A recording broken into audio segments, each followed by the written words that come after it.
taifa kuu. Wabunge wametoa hisia kinzani, huku baadhi yao wakikubaliana na Rais William Ruto kuondoa shilingi bilioni 300 kutoka kwa bajeti ya mwaka huu wa kifedha, na wengine wakisema kwamba baadhi ya mapendekezo hayo hayafai kabisa.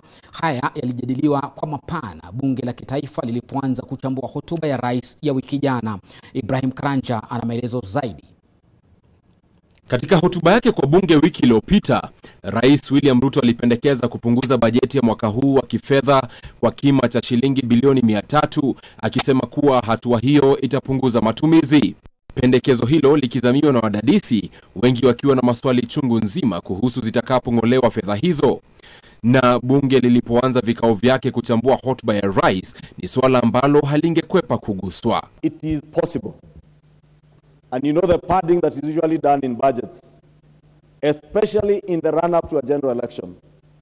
Honorable Speaker, you'll be shocked that immediately before, a week before the elections, and a week after the elections, the former regime was still padding the budget and making commitments.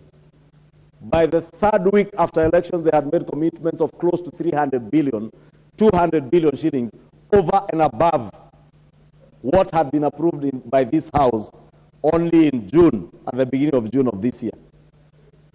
And you wonder, Honorable Speaker, what is this that had to be done outside the budget under Article 223 by those who served us in the National Treasury, that could not be done and could not be done during the annual estimates only in April, 4 months ago. The easier way to reduce the 300 billion would be to look at the last 5-year absorption rates in all the ministries. If you look at the percentage absorption, majorly, it borders about 65 to 70%. So if you are to use absorption rate based on the ministries, it will be much easier to reduce the 300 billion without specifically looking at the line items.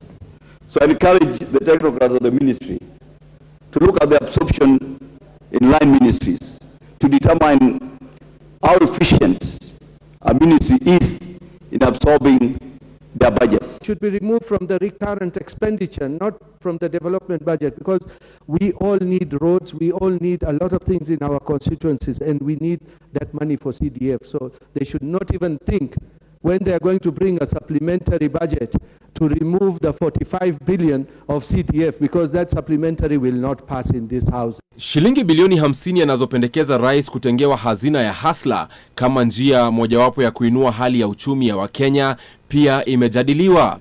Mr. Speaker, we already have 3 or more funds existing: the Youth Enterprise Fund, Women Enterprise Fund, WESO Fund. Mr. Speaker, if we can put more resources in these funds, they are more accessible.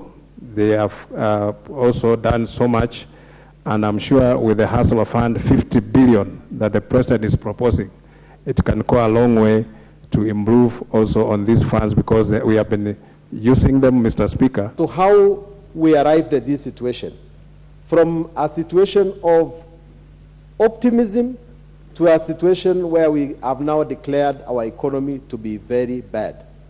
State capture in this country has been so real, and that is what has bedeviled the management of our economy and its affairs.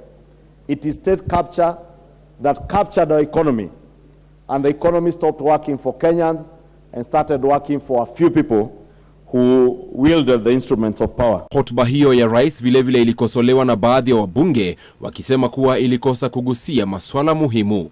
The other one is corruption.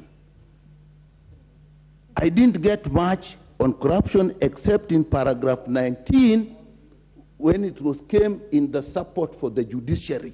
Corruption, in as much as the monster in this country, does not require songs day in, day out. Bunge hilo litaendelea kujadili hotuba hiyo ya rais Alhamisi.